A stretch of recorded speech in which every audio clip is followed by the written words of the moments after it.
Kapansin-pansin ang lutang na ganda ng kapamilya star at multi-talented actress na si Janine Gutierrez sa kanyang red long gown na bagay sa kanya.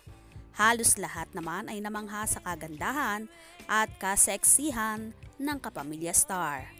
Habang ang aktor naman na si Paolo Abilino ay hindi rin naman nagpahuli at inirampa rin ang kagwapuhan sa all-black suit kung saan lalong lumabas ang pagiging handsome ng aktor.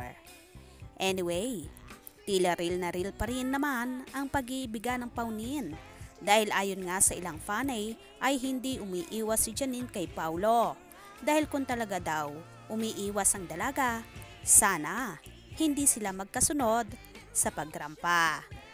May tama rin naman ang fanay na ito na kung susumahin, kung talagang may something sila, hindi papayag si Janine na si Paulo ang susunod sa kanya dahil nga magkakaroon ng awkwardness si Nini sakaling ang totoo na may hidwaan sa dalawa.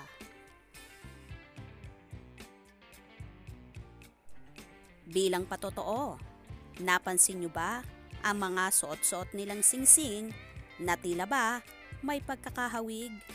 Si Paulo ay pinakita ang suot na singsing sa kanyang mga ipinosting larawan sa Instagram. While si Janine naman ay may suot din pero hindi nga lang niya masyadong ipinakita. Pero kapag isusum mo ang naturang mga larawan ay parang may pagkakaparehas ang suot-suot nilang singsing. Ano kaya sa palagay nyo? Napansin nyo rin ba iyon? Well, ayon naman sa mga nakasaksi at sa ilang fanay na matatag pa rin ang pagmamahala ng dalawa na ayaw lang talaga nilang ipakita ang sweetness nila dahil nga may kanya-kanya silang proyekto kung saan iba-iba ang mga kasama nila.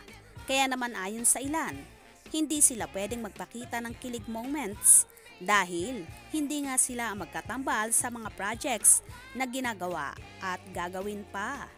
By the way, ayon naman sa ilang source, ay may pagsasamahan ng dalawa na movie na isushoot pa raw sa ibang bansa kung saan bago daw magtapos ang taon ay iaanunsyo ang tungkol sa proyekto na ito.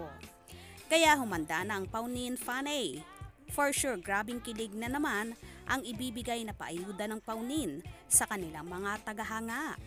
Kaya naman abang-abang lang tayo at tumutok palagi, especially sa Paunin updates. Mga ka-scoop, anong inyong magiging reaction sa bidyong ito? Comment below.